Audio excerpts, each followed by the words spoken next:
Buenos días hermanos, gracias nuevamente a todos por estar aquí, a los que nos visitan por primera vez, que son ya de la familia. Para los que visitan por primera vez, mi nombre es John, soy el pastor de aquí de la iglesia Sunlight Miami. Para nosotros es un honor que usted esté aquí con nosotros visitándonos.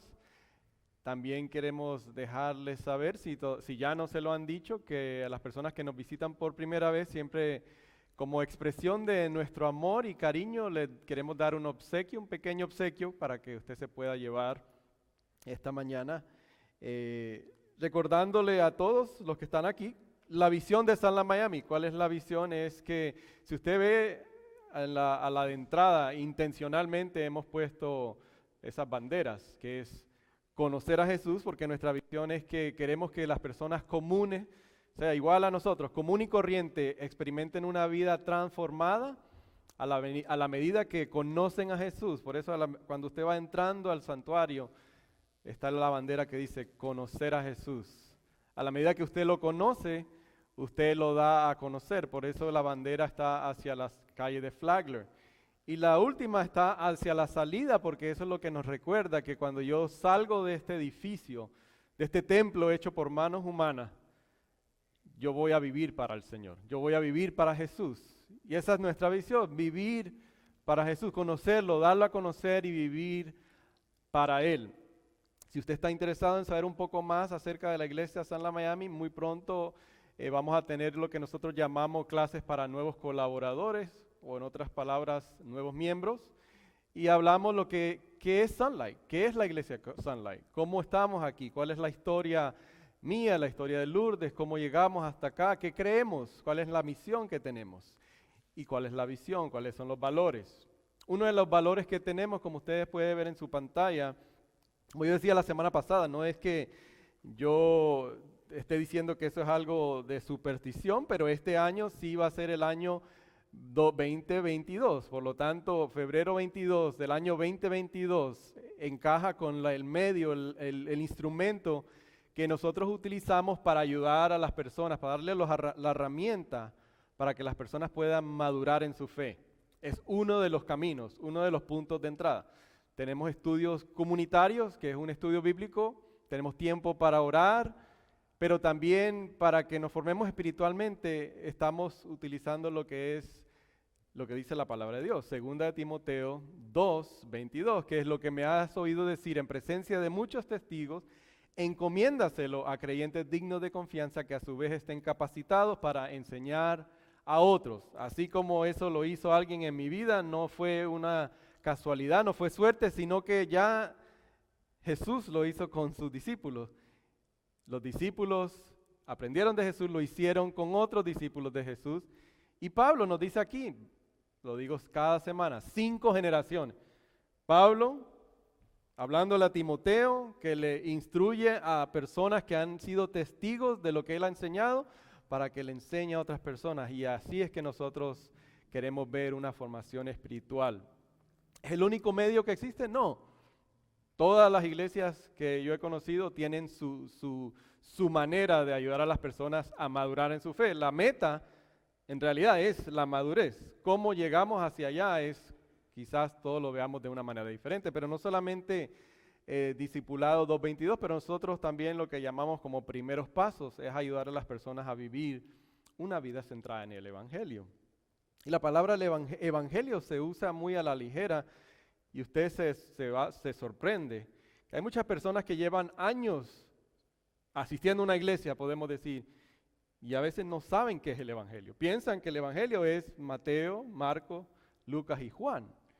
Porque dicen, nunca a mí me enseñaron qué es el Evangelio, qué es vivir de acuerdo a las implicaciones de lo que es las buenas noticias de Jesús, de la salvación a través de Jesús solamente, por gracia solamente, en Jesús solamente. Y por eso tenemos otro medio que es una vida centrada en el Evangelio. Así que si usted está interesado, puede hablar conmigo, puede hablar con Lourdes.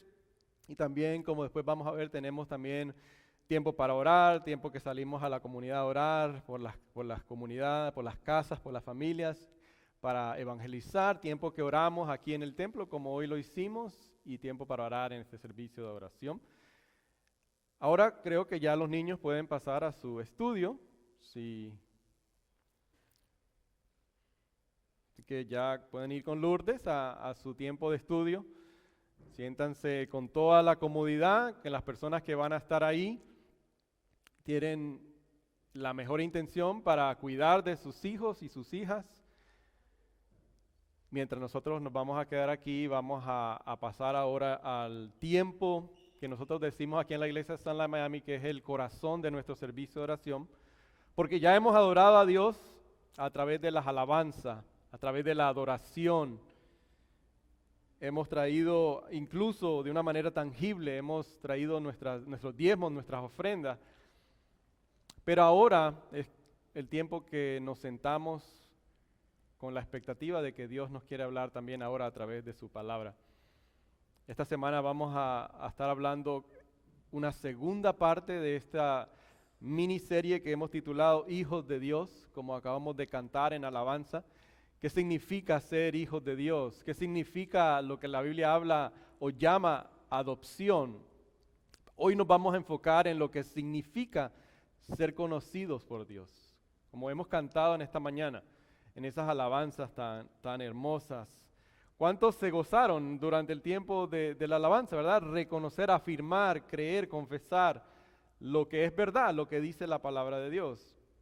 Ahora vamos a acercarnos a Gálatas capítulo 4, versículos del 8 al 11, porque la semana pasada nos dimos cuenta que hay demasiado material, por lo tanto lo dividimos en dos partes, y esta parte, este domingo va a ser la culminación de esta miniserie que hemos titulado Hijos de Dios. Así que si usted puede, tiene la habilidad, le voy a pedir que después de que yo ore, nos pongamos de pie en reverencia a la palabra de Dios y vamos a leer la palabra de Dios. Oremos. Amado Padre, te damos gracias porque nos has permitido ahora adorarte a través de la alabanza, a través de la adoración, a través de los cánticos. Te hemos podido dar nuestros diezmos, nuestras ofrendas. Señor, todo lo que tenemos te pertenece, todo es tuyo. Te lo entregamos a ti, Señor. Ahora pedimos que tu Espíritu Santo ilumine, Señor, tu palabra, que tú me quites a mí del medio y que sea tu palabra, Señor, la que nos redarguya, no porque lo diga yo, sino porque tu palabra nos deja como principio que es útil para redarguir, es útil para corregir, es útil para equipar, dice tu palabra, al siervo, al hijo, a la hija de Dios, para prepararlo, para capacitarlo, para que podamos crecer, madurar en nuestra fe y podamos conocerte más y darte a conocer y vivir vidas en servicio a ti. En el nombre de Jesús te lo pedimos todo. Amén y amén. Si nos ponemos de pie en reverencia a la palabra de Dios, dice el versículo 8 de Gálatas capítulo 4, dice: antes, cuando ustedes no conocían a Dios, eran esclavos de los que en realidad no son dioses. Pero ahora que conocen a Dios, o más bien que Dios los conoce a ustedes, ¿cómo es que quieren regresar a esos principios ineficaces y sin valor? Quieren volver a ser esclavos de ellos. Ustedes siguen guardando los días de fiesta, meses, estaciones y años. Temo por ustedes que tal vez me haya estado esforzando en vano. Hermano, yo me he identificado con ustedes. Les suplico que ahora se identifiquen conmigo. No es que me hayan ofendido en algo. Vamos a leer hasta ahí. Esto es palabra de Dios. Pueden tomar asiento. ¿En algún momento usted ha pensado cómo lucería, cómo parecería si usted no tuviera nombre? ¿Cómo lucería eso en algún momento? Pensar que uno no tenga nombre. Imagínese que usted vaya a visitar a alguien y alguien converse con otra persona y le diga: por aquí estuvo fulano o fulana. ¿Cómo se llamaba? No tiene nombre. No lo conozco. ¿no? La importancia que tiene, a veces no nos percatamos, la importancia que tiene los nombres. No una importancia muy significativa, pero tiene importancia nuestro nombre. El autor Mark Labberton, en su libro sobre el liderazgo, tiene una sección en su libro que él titula Liderando a través del nombramiento, liderando a través de los nombres que le damos a las personas. Mire lo que él dice. Cada día nuestro nombrar a las personas que nos rodean da vida y quita vida. Él habla de una experiencia personal. Dice, puedo sentir una experiencia en la que un amigo muy musical me dijo un día, me llamó musical. Dice, nunca nadie me había llamado así. Realmente yo no toco ningún instrumento, no soy solista. Sin embargo, dice, lo que hizo este comentario fue tan notable que instantáneamente me sentí conocido y me sentí amado. ¿Por qué? Porque me estaban nombrando de la manera que siempre importa más, de adentro hacia afuera. La vida musical de mi vida, fundamental e invisible como es, tiene que ver con mi alma, no con instrumentos. Se trata de mi forma de estar en el mundo, no de tocar notas. La pura e inesperada gracia de ser nombrado musical me sorprendió. No es lo más importante sobre mí, pero Él me atrapó de una manera que notó, valoró,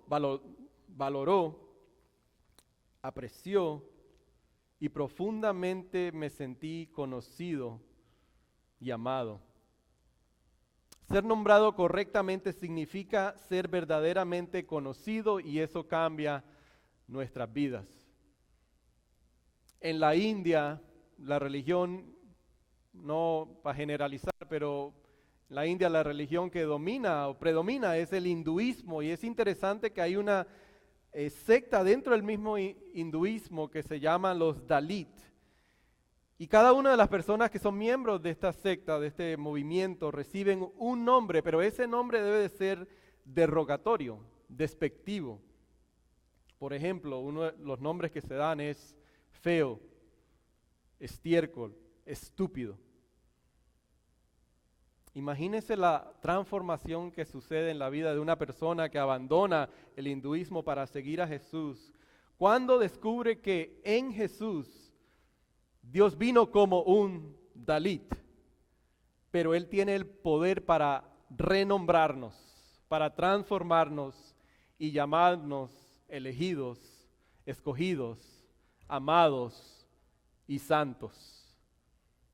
Y en esta sección de este capítulo 4 es lo que vamos a estar enfocándonos específicamente como idea central de este sermón, y creo que es lo que el apóstol Pablo va a enfatizar en solamente 2 versículos, tanto, es que no hay mejor gozo que ser conocido por Dios. No existe mejor felicidad, mejor gozo desde adentro hacia afuera, que es lo que nosotros necesitamos, que saber no solamente intelectual, pero saturar su mente, su alma, su corazón de esa realidad de que usted es conocido por Dios. No hay mejor gozo.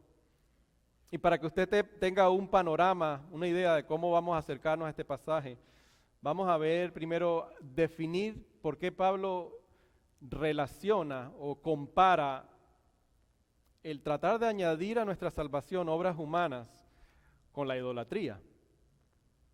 Hay que definir qué es lo que Pablo dice acerca de una persona religiosa. Eso es lo que vamos a ver en el pasaje. Después vamos a ver y profundizar en este tiempo que nos queda, bueno, qué significa ser conocido por Dios. Y por último, si aprendemos, si canalizamos esa realidad de que somos conocidos por Dios, pues eso nos va a llevar a aprovechar las oportunidades que Dios nos da. Y después vamos a desempacar cuáles oportunidades, qué significa esas oportunidades. Vamos a empezar con lo primero, porque se acuerdan la semana pasada que dimos un breve resumen de cuál era el problema, cuál es el tema principal de la carta que Pablo escribe a las iglesias en Galacia, ¿verdad? Eso dimos un breve resumen. Porque eso es importante saber para uno poder interpretar y llegar a la aplicación para nosotros, ya en este tiempo, en este siglo 2021. Dijimos que el problema principal que estaba ocurriendo en las iglesias en Galacia, ¿se acuerdan que dijimos que había unos personajes que se les llamaban judaizantes? ¿Quién eran los judaizantes? Bueno, déjenme contextualizar qué sería en el tiempo de nosotros. Los gentiles, personas que no habían crecido, podemos decir, en un hogar judío, que no les habían enseñado qué significaba la ley ceremonial, la ley moral, la ley mosaica, la ley de Moisés. No sabían acerca de los profetas, no sabían ni qué eran los salmos, pero ellos en su paganismo, o gentil, podemos decir como gentiles, toda su vida tenían un Dios para cualquier cosa, un Dios para la luz, un Dios para el sol, un Dios para el agua. Pero en algún momento llegaron a escuchar que en Jesús, Él era la realidad, Él era la realidad de todas estas cosas que ellos andaban buscando, tratando de llenar la sed que tiene el alma y el hambre que tiene el alma del ser humano. Pero lo habían encontrado en Jesús. Pero los judaizantes, que no sabemos cuántos eran, pero sí sabemos la influencia que estaban teniendo en las iglesias, es que empezaban a decir, eso no es suficiente. Jesús, la gracia a través de la fe en Jesús, eso no es suficiente, es muy poco para decir que ya estoy aceptado delante de Dios. Es muy poco para yo ahora decir que ahora yo estoy declarado justo delante de Dios. Ese Pablo, tengan cuidado con ese señor, él está hablando cosas muy raras. Y estaba influenciando en la vida de las personas. Por eso, si usted se acuerda, la semana pasada terminamos viendo de que es interesante que estos falsos, podemos decirle falsos maestros, no estaban instando ahora a los cristianos a que ignoraran la ley de Dios. Ellos no le estaban diciendo vayan y vivan una vida desenfrenada, denle rienda suelta a sus pasiones carnales o la naturaleza pecaminosa. No, al contrario, ellos lo que estaban diciéndole es, más bien tienen que seguir toda la ley mosaica. Hablamos, ¿verdad? La circuncisión, una dieta rigurosa, todas esas cosas tienen que seguir añadiéndosela a su fe para que usted pueda ser justificado. ¿Qué es ser justificado? Ser declarado justo delante de Dios. Y no solamente eso, para que usted pueda agradar a Dios, ustedes tienen que seguir haciendo esas cosas. Y Pablo les está tratando de decir, y fue lo que nosotros pudimos ver y vamos a ver un poco más ahora, es que si ustedes están tratando de ganarse, ojo, ganarse su salvación, si ustedes están tratando de ganarse el favor de Dios, si ustedes ahora están tratando de mantener incluso su salvación, o sea, mantenerla a través de una escrupulosa moralidad bíblica de la religión, eso es tan esclavitud como era la esclavitud que antes ustedes tenían a los ídolos. Ahora, ¿por qué? Vamos al primer punto. Porque ¿cómo define Pablo a una persona religiosa? Eso es importante porque normalmente uno piensa, bueno, ¿cómo así que ser religioso es casi lo mismo que ser una persona idólatra, una persona que está siguiendo dioses falsos? Bueno, porque Pablo aquí está describiendo a una persona religiosa como una persona que está tratando de buscar un veredicto de acuerdo a su desempeño, como es todas las religiones que existen en el mundo. Todas las religiones que existen en el mundo, a excepción del cristianismo o la gracia, el evangelio, eso es lo que nos enseñan. Tú tienes que hacer para ser aceptado. Si tú no haces, no eres aceptado. Así es como Pablo define a una persona religiosa. Pero al contrario, la gracia, el evangelio nos dice, no, mi desempeño nace porque ahora ya yo he recibido un veredicto. ¿Qué es qué? Que soy justificado, estoy reconciliado, estoy en paz para con Dios, soy escogido, soy amado, soy hijo de Dios. Ese es el veredicto. Ahora yo me desempeño, ahora yo vivo en agradecimiento, en santidad, en honra a mi Padre Celestial. ¿Por qué? Porque ya he recibido un veredicto, o sea, ya he sido justificado. Pero yo trato entonces de añadirle a esa justificación mis obras humanas para tratar de ser amable delante de Dios, para tratar de ser aceptado delante de Dios. Pablo dice, estás tan perdido como una persona religiosa. Perdón, estás tan perdido como una persona pagana, una persona que adoraba a otros dioses, porque ¿cuál es la diferencia? Él nos está diciendo aquí, ambos, tanto el religioso como la persona no religiosa, está tratando de ser su propio salvador, está tratando de ser su propio Señor, sino que en diferentes maneras. ¿Estamos hasta ahí? ¿Por qué? ¿Cómo Pablo define a la persona religiosa en este contexto? Mira lo que dice, por ejemplo, en el versículo 3. Y es lo que Pablo le recuerda en el versículo 3 y en el versículo 9. Lo pueden ver en sus pantallas. Dice que así también nosotros, cuando éramos menores, estábamos esclavizados por los principios de este mundo.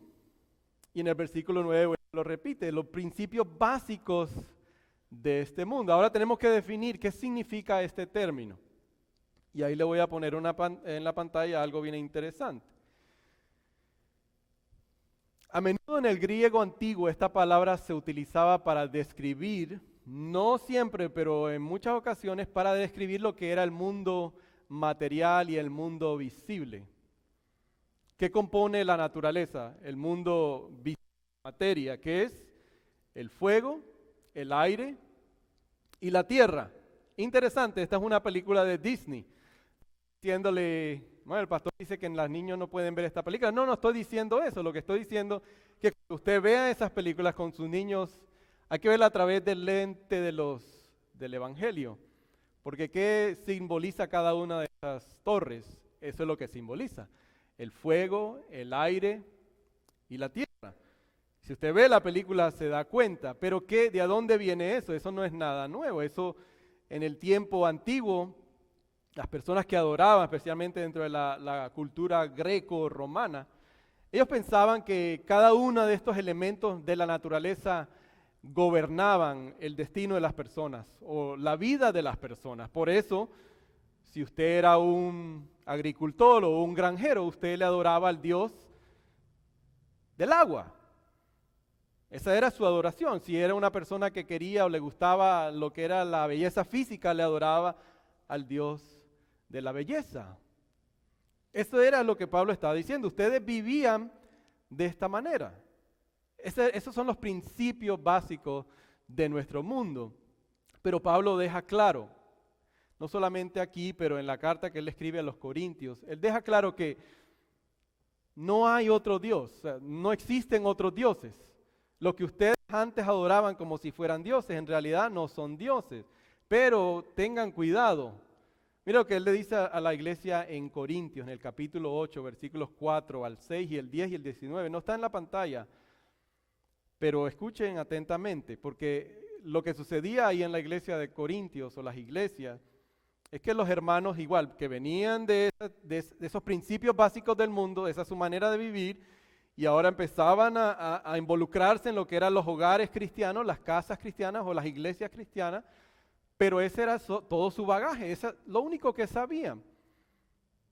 Y habían templos donde se adoraban, se sacrificaban animales a dioses falsos, que no existen, pero botaban los restos de los animales por la puerta de atrás y habían algunos hermanos que decían, bueno, ¿para qué?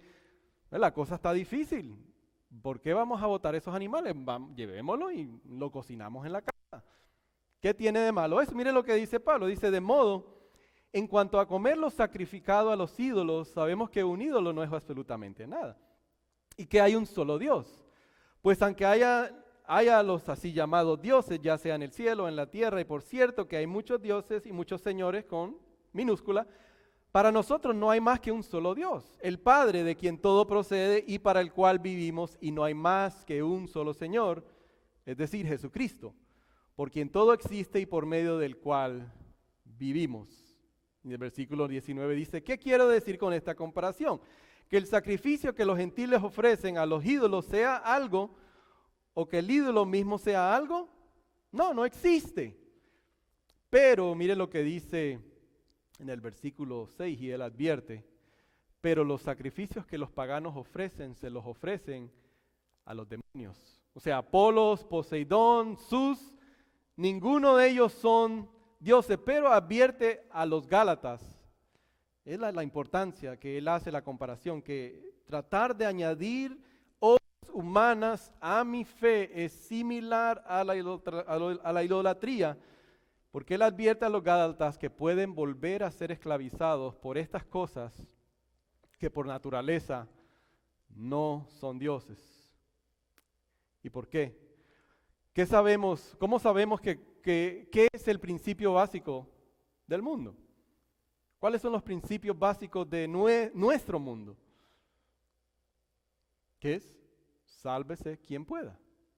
Sálvate tú mismo te puedes salvar.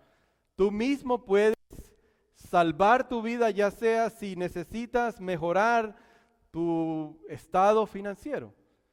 Eso es lo que va a ser tu salvación. Si te sientes deprimido, ¿qué es lo que te dice el principio de este mundo?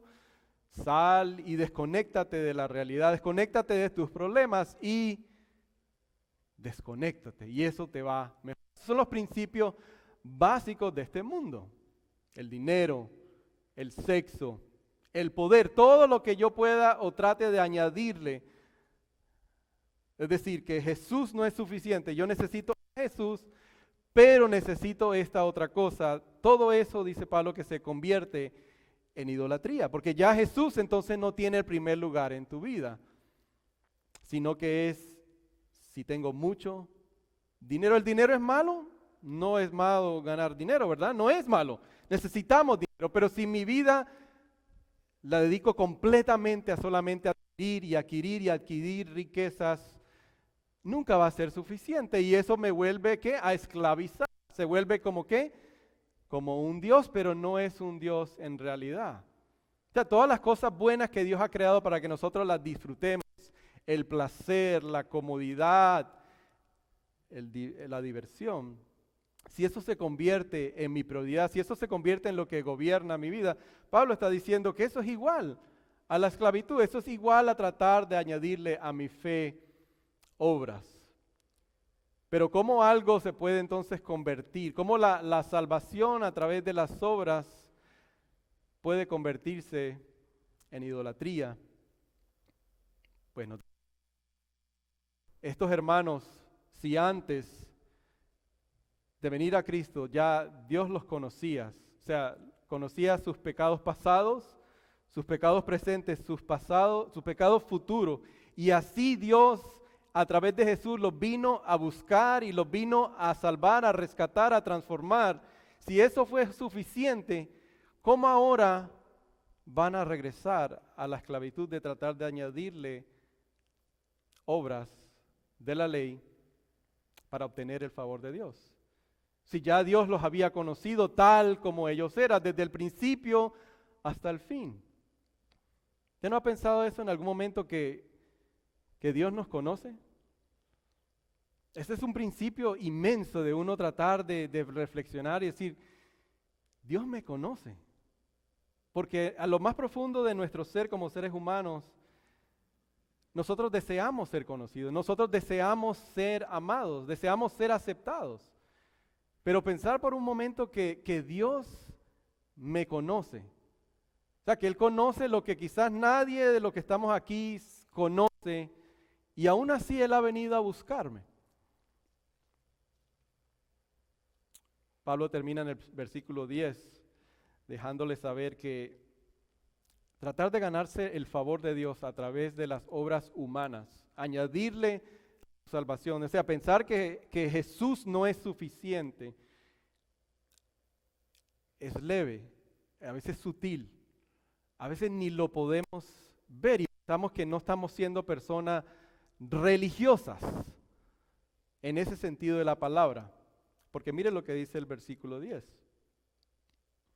Y si ustedes siguen guardando los días de fiesta, meses, estaciones, años, están literalmente tratando de observar estas festividades religiosas, ceremonias del Antiguo Testamento. Y eso es nuevamente volver a la esclavitud. ¿Y por qué es sutil?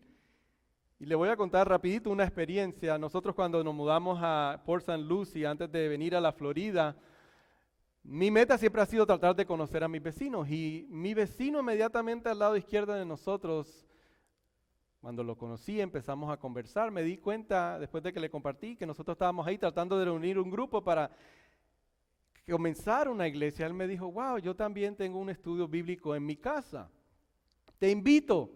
Perfecto, fuimos a su casa, fui yo a su casa y estábamos estudiando el libro de los Colosenses. Y había aquí 4 hermanos, conmigo éramos 5, y este hermano estaba enseñando completamente lo contrario a lo que Pablo estaba diciendo. ¿Ve cómo puede ser sutil?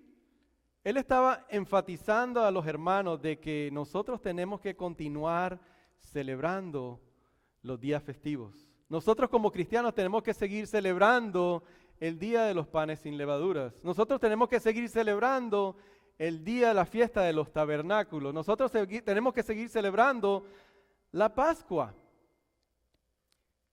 Pero es interesante que Colosenses, lo que nos dice Pablo en la carta a los Colosenses es completamente lo contrario. Mire lo que dice.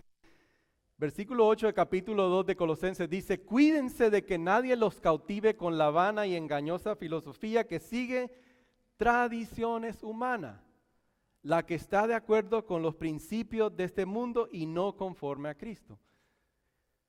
Así que nadie los juzgue a ustedes por lo que comen o lo que beben o con respecto a días de fiesta religiosa, de luna nueva o de reposo. Todo esto es una sombra de las cosas que están por venir y la realidad está en Cristo. ¿Ve qué sutil es? Si usted no lee la palabra de Dios en su contexto, este hermano, los que estaba enseñando eran los hermanos que estaban ahí. No, Pablo lo que está diciendo, sí, no deje que nadie te juzgue. Guarda el día de reposo, guarda las festividades, guarda las noches de las lunas llenas. Tenemos que seguir guardando estas cosas o si no, Dios no está agradado con nosotros.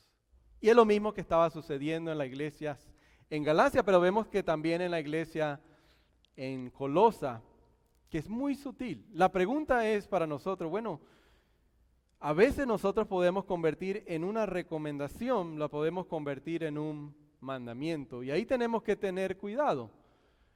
Porque nosotros también podemos ser piedra de tropiezo para las personas.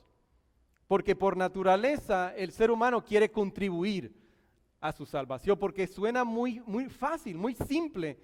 Ser salvo solamente por la gracia, por un regalo de Dios. No, yo tengo que contribuir algo para mi salvación. Yo tengo que incluso tener que hacer algo para yo permanecer salvo. Y Pablo está diciendo, no, si ustedes toman esa postura, es igual que regresar a la esclavitud. No dejemos que nada nos esclavice. Ahora la pregunta es, ¿qué podríamos estar haciendo nosotros para añadirle a las personas una carga? Piense por un momento. La Biblia dice que tenemos que orar, ¿verdad? La Biblia dice que oremos, ¿qué? Sin cesar. No nos dice qué hora, no nos dice cuántos días, no nos dice qué largo debe ser nuestra oración. Pero cuidado cuando yo recomiendo algo y lo convierto en un mandato de Dios. ¿Estamos llamados a guardar un día de reposo? Sí, pero el día de reposo, que era el día sábado, era lo que apuntaba hacia Jesús, que en Él íbamos a descansar. La Pascua que apuntaba que un día no solamente el pueblo fue liberado de la esclavitud en Egipto, pero que un día vendría Jesús y Él sería nuestro descanso. En Él descansaríamos de nuestras obras para ser salvos, para ser aceptados, justificados delante de Dios. La realidad está en Cristo, pero cuidado cuando nosotros le podemos añadirlo, le añadimos a algo a las personas que vienen por primera vez a una iglesia, que vienen viviendo bajo los principios básicos de este mundo y yo inmediatamente le impongo, no, si tú no vienes así a esta iglesia, tú no puedes venir más. Pablo está diciendo, no, aquí todos estamos bienvenidos. El momento que tú le empiezas a imponer a una persona, tienes que venir así, ya nosotros estamos diciendo, no, aquí la gente no es aceptada tal como es, sino que tiene que venir y cumplir específicamente con regulaciones que no están en la palabra de Dios, que son recomendaciones, mas no mandamientos. pero vamos a seguir adelantándonos. Vamos a ver ahora el versículo 9, porque a veces podemos pasar por alto la importancia de lo que dice Pablo en el versículo 9. Mire lo que dice el versículo 9, pero ahora que conocen a Dios, o más bien que Dios los conoce a ustedes, ¿cómo es que quieren regresar a esos principios ineficaces y sin valor? Quieren volver a ser esclavos de ellos. Ve la comparación que Pablo está tratando de hacer. Parece que él se corrigiera, pero no es. Él está diciendo, no es que usted lo conocen a Dios. Déjeme corregirme. Sino que Él los conoce a ustedes. Nosotros como iglesia cristiana reformada tomamos la postura de que como Dios no tiene nada que aprender, Dios lo sabe todo, es omnisciente, desde antes de la eternidad, antes de la creación del mundo, Él ve a sus hijos, pero no ve nada en ellos que tengan la capacidad de ellos para decir, bueno, voy a escoger a fulanito y a fulanita, lo voy a conocer porque fulanito y fulanita es bueno, o fulanita y fulanita va a ser mejores cosas para mí. No, nosotros entendemos así como Pablo dice el ejemplo de Jacob y Esaú, ¿no? Que nada habían hecho ellos, nada. ¿Por qué escoge él? No escoge al primogénito, sino escoge al otro, es porque es su gracia, es su placer, es su amor. Lo escoge, los conoce. Y es lo que la palabra nos enseña, que ese es el significado de la palabra conocer. Cuando Dios nos conoce, es que nos ama. No es porque hay algo bueno en nosotros, no es que hay algo amable en nosotros, para que Él diga, te voy a amar porque tú te mereces mi amor, no, al contrario, porque no merecemos nada, es que es necesario que Él venga a buscarnos y a conocernos. Por eso es que Pablo dice, no es que ustedes conozcan a Dios, sino al contrario, es que Él los conoce a ustedes. Ahora, ¿cuál sería el contraste? Y ahí vamos aterrizando el avión. El contraste es cuando yo no tengo la seguridad de que Dios me conoce, por lo tanto esa inseguridad me lleva a yo tratar de hacer cosas para contribuir a mi salvación o para que Dios me conozca, o empiezo a vivir, como podríamos decir, como una persona huérfana, una persona que no sabe que tiene acceso a la presencia del Padre, que tiene acceso a todo lo que el Padre le ha entregado a través de Jesús. Trata de fingir, trata de aparentar, trata de ganar su aprobación o afirmación a través de las cosas que de verdad no nos lo pueden dar. Pero cuando nosotros vivimos convencidos, con la seguridad de que Dios nos conoce, de que somos conocidos por Dios, es lo que Pablo está diciendo. Si ustedes saben que Dios los conocía a ustedes desde antes de la fundación del mundo, así como todos eran ustedes paganos, adorando a los dioses falsos que no son dioses, viviendo de una manera desenfrenada, los conoció así, no les puso un pretexto para buscarlos y para salir a rescatarlos, y así los aceptó en Jesús. ¿Por qué ahora quieren regresar y esclavizarse de cosas que no les van a beneficiar de nada? Como la circuncisión, como las dietas rigurosas. Y para nosotros en el siglo XXII, ¿qué sería lo que podríamos mencionar? Para añadir algo para que Dios nos ame más, si Él ya ha derramado todo su amor en nosotros. Pero si usted tiene esa seguridad, mire lo que dice después el apóstol Pablo en el versículo 12 y el versículo 13. Dice, como bien, vamos a empezar con el versículo 12. Dice, hermanos, yo me he identificado con ustedes, les suplico que ahora se identifiquen conmigo. No es que me hayan ofendido en algo, como bien saben, la primera vez que les prediqué el evangelio fue debido a una enfermedad. Cuando usted sabe que usted es conocido por Dios, vean las implicaciones, cómo se derrama. Ya estos hermanos, más adelante usted puede leer, y se lo dejo como tarea, empezaron a ver a Pablo como un enemigo, porque él dice, porque le estoy predicando verdad. Pero dice el versículo 3 que la razón por la cual él termina predicándole el evangelio a estas iglesias en Galacia, dice por una enfermedad. Es increíble. El sufrimiento le dio la oportunidad a Pablo a predicar el evangelio y a plantar estas iglesias en las regiones de Galacia. Y como ve ahora ¿cómo podemos ver el sufrimiento? Cuando usted sabe que usted es conocido por Dios, tiene esa seguridad de que Dios lo conoce de principio a fin, que Él tiene su bien en mente. ¿Cómo Pablo ve el sufrimiento? Dice la nueva traducción viviente dice que posiblemente era una enfermedad horrible. Incluso más adelante él dice que ustedes hasta si hubieran podido sacarse los ojos, se lo hubieran sacado, me lo hubieran dado. Y me aceptaron así, a través de esta enfermedad.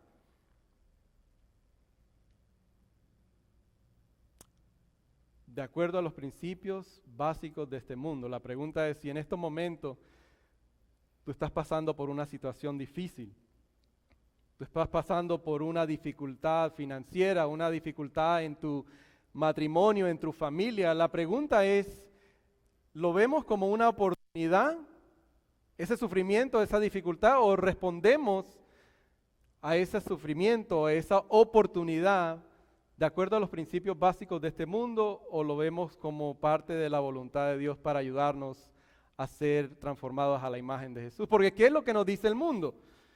Tú estás deprimido, tú estás teniendo problemas financieros, vete para el happy hour. Desconéctate de tus pensamientos, no pienses. Al contrario, la palabra de Dios nos dice, no, ser renovado en la actitud de tus pensamientos. Considera quién eres. ¿Quiénes somos? Hijos de Dios. Considera quién eres. Considera quién dice la palabra que tú eres. Tú eres un hijo de Dios, escogido, perdonado, aceptado, que Dios te conoce. Cuando tú estás seguro de que Dios te conoce, el sufrimiento no lo vas a reprender o no lo vas a cancelar. Al contrario, como dice Pablo en la iglesia en Corintio, que Dios me había dejado un enviado de Satanás para que no me presumiera. ¿Y qué dijo?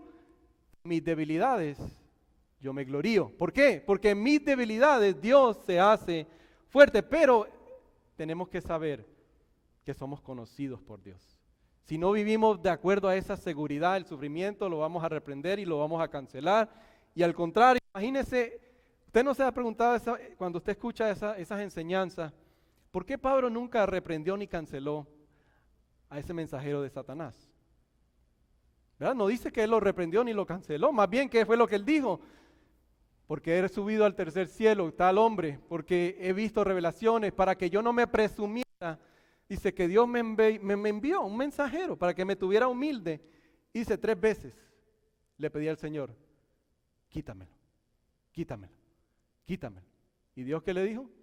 Mi gracia te basta. ¿Por qué? Porque en tu debilidad yo me hago fuerte. Pero tienes que estar convencido de que Dios te conoce y tiene el bien para ti. Todos tenemos esa necesidad de ser conocidos por Dios. Si no me creen, miren una vez y rapidito, aquí vamos terminando, se lo prometo, lo que dijo Madonna. No estoy poniéndola para que la veamos con ejemplo ni hablando mal de ella, pero tiene algo que uno tiene que pensar. Mire lo que ella dice. En una entrevista que le hizo la revista Vogue, dice, mi impulso en la vida proviene del miedo de ser mediocre. Eso siempre me empuja. Dejo atrás un logro y me descubro a mí mismo como un ser humano especial. Pero luego siento que sigo siendo mediocre y poco interesante, a menos que haga otra cosa. Porque aunque me he convertido en alguien, todavía tengo que demostrar que soy alguien. Mi lucha nunca ha terminado y supongo que nunca lo hará. Cuando somos conocidos con Dios, por Dios, Pablo a la misma iglesia en Corintios, ¿se acuerdan del capítulo 4 cuando todo el mundo estaban diciendo, no, nosotros somos de Pablo, nosotros somos de Apolos, nosotros somos de Pedro? Pablo dice en el capítulo 3, capítulo 4, mire, yo como sé que soy conocido por Dios, yo no me juzgo, ni ustedes me pueden juzgar. Eso no es autoestima alta ni es autoestima baja. Al contrario, eso es autoolvidarse de sí mismo. Ustedes no me juzgan, ni yo me juzgo. ¿Por qué? Porque al juicio ya ha adentrado Jesús el Hijo por mí. Y Él se centró delante del Padre. Y Él fue el que me justificó. Por sus obras es que ahora yo soy visto delante de Dios, santo, escogido, amado, Y por lo tanto no me importa lo que tú digas, no me importa lo que yo diga de mí mismo, al contrario, eso es humildad. La humildad es no pensar poco de uno mismo, mucho de uno mismo, al contrario, es no pensar en uno mismo, sino pensar en los demás. ¿Por qué? Porque soy conocido por Dios. Y termino con esta canción que me llamó mucho la atención y se la recomiendo si usted la quiere escuchar por la banda Casting Crowns. Si los músicos quieren ir subiendo, sería perfecto, pero la canción se llama ¿Quién soy yo? Por Casting Crowns. No la voy a cantar, les prometo, pero le voy a decir la letra. Dice, ¿quién soy yo? Que el Señor de toda la tierra le importara saber mi nombre. Le importara sentir mi dolor. ¿Quién soy yo que la estrella resplandeciente de la mañana eligiera iluminarme el camino? Por mi corazón siempre errante. Dice, soy como una flor que se desvanece rápidamente, aquí hoy y mañana se fue, una ola arrojada al océano, un vapor en el viento. Dice, pero aún me escuchas cuando te llamo. Señor, me atrapas cuando estoy cayendo y me has dicho quién soy. Soy tuyo, soy tuyo. Si el Señor te conoce, no necesitas ser conocido por más nadie. Si Él te conoce es que ha derramado su amor sobre ti. Quizás ese llamado para ti en esta mañana es, ¿qué decisión estás tomando de acuerdo a los principios básicos de este mundo, a lo cual ya no vivimos esclavizados y tenemos la libertad, como dice el apóstol? La libertad para no tomar esa decisión basada en los principios básicos de este mundo, sino conforme a la palabra de Dios que nos dice que ya somos libres en Cristo, pero no libres para darle rienda suelta a nuestros pecados, al contrario, libres para vivir conforme a su voluntad. Padre Santo, gracias por tu palabra que nos recuerda en esta mañana que somos conocidos por ti, Señor. Nuestra mente finita no tiene la capacidad de descifrar, de discernir qué significa que el creador del universo, de las galaxias, de todo lo visible y lo invisible, se preocupara por conocerme a mí, por nombre, que conoce nuestro nombre. Oh Dios, ayúdanos, Señor, si hay alguien en medio de nosotros que quizás esa no sea una realidad para él o para ella en esta mañana, en esta tarde. Señor, que hoy podamos vivir asegurados de que tú nos conoces. Sé que hay alguien en nosotros, hay alguien en medio de nosotros que quizás piensa, tiene esa carga de pensar de que tiene que añadirle a su fe, tiene que añadirle obras para ser aceptado por ti, para ser amado por ti, pero tu palabra dice que ya tú has hecho un lugar.